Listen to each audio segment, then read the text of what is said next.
কি অবস্থা? গোয়ামারা মুভি খুবই বোরিং ছিল। ফালতু মুভি, ফালতু। এটা দেখার মতো মুভি না। হাই, হ্যালো, আপনাকে স্বাগতম আমাকে দেখতে এবং কি শুনতে ভিডিওটিতে ক্লিক করার জন্য। দরদ মুভি ফাইনালি গেছে কালকে রিলিজ হইলো। দরদ মুভি নিয়ে অনেকে অনেক টাইপ কথা বলতেছে, পজিটিভ রিভিউটা বেশি, যেহেতু সবকিছু মিলিয়ে দেখতেছি বুঝতেছি। তো ওই জায়গা থেকে মুভি সম্পর্কে কিছু কথা বলবো। এই মুভিটা নিয়ে ফাইনালি যেহেতু রিলিজ হলো, অনন্য মামুন এত কাহিনীর পর, এত কিছুর পর ঘুরিয়ে পিছিয়ে যেভাবে হোক ফাইনালি মুভিটা রিলিজ হয়েছে। এখন যদি অনেকে মনে করেন যে অনন্য মামুনের এটা একটা বিজনেস পলিসি, মুভিটাকে একটা আনসিজন অবস্থায় রিলিজ দেওয়া, মানে ঈদ ছাড়াও যে মুভি চলে, এখন এটা একটা অনেকেই বলতেছে এটা একটা বিজনেস পলিসি, যে মানুষের মনের ভিতরে একটা দ্বিধাদ্বন্দ্বের চোপ উনি ফেলছে, যেটা কিনা মানুষ চিন্তা করবে যে ঠিক এই মুহূর্তে এই সময়তে এরকম একটা মুভি রিলিজ দেওয়াটা অবশ্যই একটা সাহসের বিষয়। তো যেহেতু শুক্রবারে রিলিজ হয়েছে গেছে কালকে, সরকারি অফ ছিল বাংলাদেশে, তো ওই অর্থে যাদের অফিস, অধিকাংশ মানুষের অফিস ছিল না। তবে ঈদের সিজনে হয় কি, অধিকাংশ সব মানুষেরই অফ থাকে। ওই সময়টাতে তারা ফ্যামিলিকে সময় দেয়, সিনেমা দেখে। তো ওই সময়টা আর এখনকার সময়টা অনেক তফাৎ। তারপরেও তুফান মুভিকে কতটুকু কি করছে পারছে, আসলে কতটুকু টপকাইতে পারছে, এই সব বিষয় নিয়ে টোটাল ব্যাপারটা নিয়ে আলাপ করব এই মুভি সম্পর্কে। তো বিস্তারিত প্রথমে যদি আমি বলি, এই মুভির সম্পর্কে পাবলিক রিয়াকশন কিরকম? দরদ কেমন ছিল? অনেক সুন্দর ছিল, অনেক ভালো লেগেছে। হলমুখী দর্শক অবশ্যই টিকিট আগে থেকেই সবাই বুকিং দিছে, কিনছে, টিকিট অগ্রিম বিক্রি হচ্ছে, এই নিউজগুলো তো অবশ্যই পাচ্ছেন বা জানেন। তো এখানে যারা মুভি দেখতে গেছে, মুভি দেখার পর যখন বের হয়েছে, সাংবাদিকরা তাদেরকে জিজ্ঞেস করতেছে মুভি কেমন হয়েছে। স্টোরিতে নতুনত্ব ছিল না, জেনারেল স্টোরি। অধিকাংশ লোকেই বলতেছে অ্যাভারেজ, আবার অনেকেই বলতেছে একেবারেই ভালো হয়নি, অনেকেই বলতেছে যতটুকু আশা করছি, যতটুকু ভাবছি, এই অতটুকু আসলে ফিডব্যাকটা আসেনি বা পাইনি। উনি বলতেছে আমি দোলমিয়া, ঠিক আছে? হলে গিয়ে মুভিটা দেখার পর তো ওভারঅল সবকিছু মিলে আমি যতটুকু বুঝি, আমি যতটুকু জানি সেটা নিয়ে কথা বলতেছি। এই মুভিটা একটা থ্রিলার টাইপ মুভি। সাইকোপ্যাথ একজন থ্রিলার, যে কিনা তার ওয়াইফের জন্য, ফাতেমার জন্য সে সবকিছু করতে পারে। তো একটা সময় সে ফাতেমার জন্য সবকিছু করতে পারে, এটা ট্রেলার দেখে বা টিজার দেখে অনেকেই আজ করতে পারছেন, সেটা মুভিতে তাই ঘটছে। সে তার ওয়াইফের জন্য সবকিছু করে, ফাতেমার জন্য। ইভেন এখানে অনন্য মামুন শুরু থেকে শেষ অবধি পর্যন্ত আপনাকে ভাবানোর সর্বোচ্চ কায়দাটা সে আসলে আয়ত্তে নিছে। আপনাকে, আপনার মনের ভিতরে প্রশ্ন কি হতে যাচ্ছে, কি হবে, শেষ পর্যন্ত কি হলো। আপনি যে মুভিটা দেখার পরে বাসায়, যেমন আমি একটু এক্সাম্পল দিই, যারা প্রিয়তম মুভিটা দেখছেন, একদম সহজ সরল একটা মুভি, যেটা কিনা আপনার একবার দেখার পর আবার দ্বিতীয়বার দেখার ইচ্ছা আসবে না মূলত। বাট তুফান কিংবা দরদ এই টাইপ মুভিগুলো আপনি একবার দেখার পরে চিন্তা করবেন, যদি কেউ অফার করে আবার দেখার জন্য, অবশ্যই আপনি না করবেন না, ইজিলি যাবেন। আপনি মনে করবেন যে সময়টা আমার লস হবে না, আমার এই সময়টুকু আমি বিনোদন নিব, বা আমি এই মুভি থেকে যতটুকু যা নেওয়া যায় আর কি। যদি স্যাড টাইপ কোনো কিছু মুভি হয়, ওই স্যাডনেসটা আপনি ফিল করবেন, বা বিনোদন, হাসি সবকিছু মিলে আপনি নিতে পারবেন, আপনি না করবেন না। বাট যেটা আপনার আই থিঙ্ক প্রিয়তম মুভিতে ছিল না, যেহেতু প্রিয়তম মুভিটা আমি নিজেও দেখছি, গেল এটা। অনন্য মামুন এখানে মানুষকে ভাবাইছে শেষ অবধি পর্যন্ত। ইভেন এই মুভিতে নায়িকা বা নায়ক, আমাদের নায়ক সাকিব খান, এই কেমিস্ট্রিটা জাস্ট ওয়াও ছিল, জোস একটা কেমিস্ট্রি ছিল। আমি আমার আগের ভিডিওতে বলছি যে এই কেমিস্ট্রিটা আমার কাছে সেই লাগছে, সেই। এখানে নায়িকাকে সে যে শাড়ি ড্রেসিং এর ব্যাপারটা, ড্রেস আপের ব্যাপারটা জাস্ট ওয়াও ছিল। মূলত এই মুভিটা যেহেতু বিশেষ করে হিন্দির উপর বেশি ফোকাস করা হয়েছে, তো ওই টাইপ মুভি এটা। আপনি এখানে যদি মনে করেন যে তুফানের মতো খুব অ্যাকশন একটা মুভি, তুফানের মতো হাঁটবে, মারবে, কথায় কথায় থাপড়াবে, হ্যাঁ, গুলি, এরকম কোনো কিছু আপনি এই মুভিতে হয়তো বা দেখতে পাবেন না। বাট তুফানের চেয়েও কোনো অংশ কম না। আবার মানে দুই টাইপ মুভি। আমি আবারও বলি, যেহেতু ইন্ডিয়াতে যে টাইপ মুভিগুলো আসলে মূলত বেশি চলে, ওই টাইপ মুভির উপর বেস করেই মুভিটা বানানো হয়েছে। আমি এতটুকু বলতে পারি যে অনন্য মামুন এটা ইন্ডিয়ান কিংবা হিন্দি মুভির উপর ফোকাসটাই তার বেশি ছিল। যেমনটা আমরা দেখতে পাই গানের বেলাতেও হিন্দি গানে লিপসিং সবকিছুই ঠিকঠাক ছিল, বা বাংলাতে গিয়া আউলে জৌলা মিলতেছিল না। গেল এটা। এবার এই মুভিতে যারা অভিনয় করছে বাঘা বাঘা অভিনেতা, যারা খুব প্রফেশনাল অভিনেতা, ইন্ডিয়ান রাহুল দেব আরো অনেকে আছে, তাদের উপস্থিতি খুবই কম ছিল। ইভেন তাদের অ্যাক্টিং গুলা কেমন যেন একটু নড়বড়ে ছিল। আমি আমি আসলে জানি না বা বুঝতে পারতেছি না এটা কেন হয়েছে। তাদের উপস্থিতি খুবই কম ছিল এই জন্য, নাকি আদার্স কোনো রিজন আছে, আই ডোন্ট নো।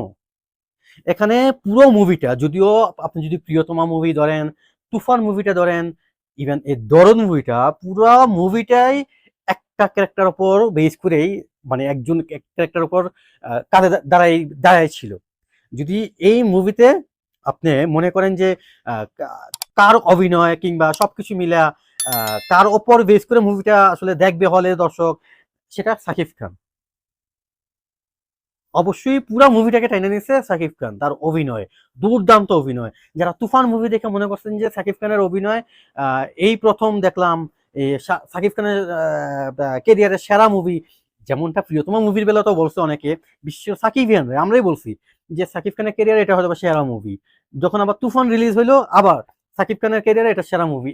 ইভেন এখন পর্যন্ত আমি নিজেই বলতেছি হ্যাঁ সাকিব খানের কেরিয়ারে এটাই সেরা মুভি। আবার বরবাদ আসতেছে, এটাও একে ছাড়াই যাবে। তো স্টেপ বাই স্টেপ এক একটা মুভিকে ছাড়াই যাবে, এটা অবশ্যই আমরা চাই।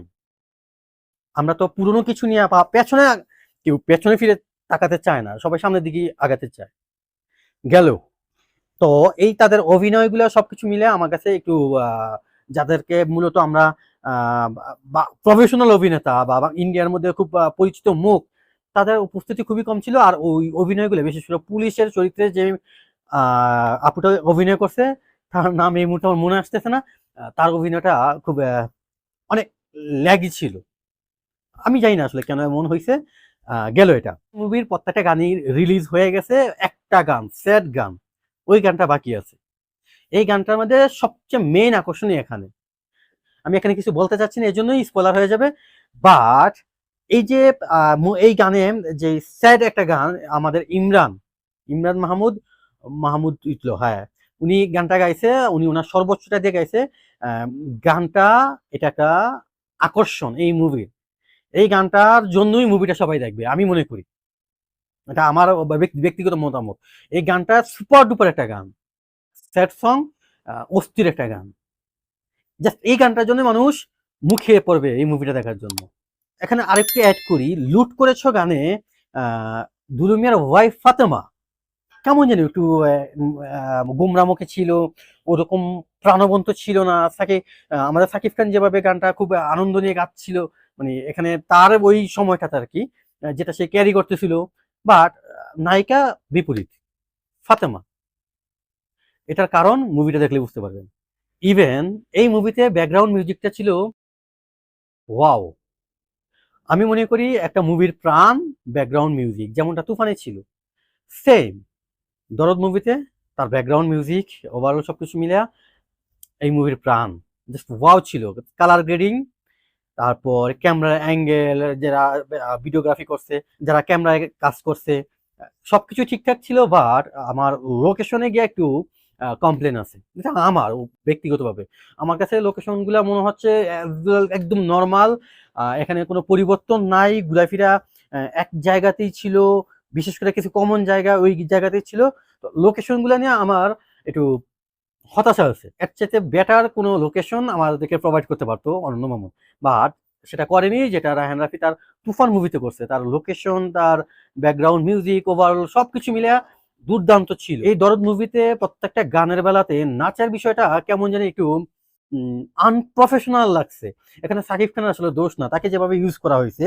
যদিও আমাদের বাংলাদেশে নাচ সম্পর্কে ওরকম কোনো কিছু প্ল্যাটফর্ম নাই যেখানে খুব উড়াদুরা, মানে উড়াদুরা গানের কথা বলতেছি না, খুব ভালো প্র্যাকটিস করা বা নাচের উপর ফোকাস দিয়ে কোনো ক্লাস করা বা একটা অডিশন চালু করা, এই ব্যাপারগুলো আমাদের বাংলাদেশে নাই। ইন্ডিয়াতে খুব অ্যাভেলেবেল এগুলো, বা খুব বেশি তারা চর্চা করে নাচের বেলাতে।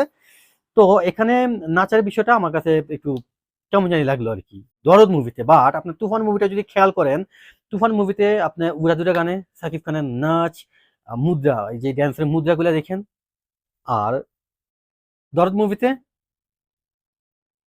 লুট করেছো গানে সাকিব খানের মুদ্রাগুলো দেখেন। আপনি এই তফাৎটুকু আপনি নিজেই বুঝতে পারবেন, ধরতে পারবেন।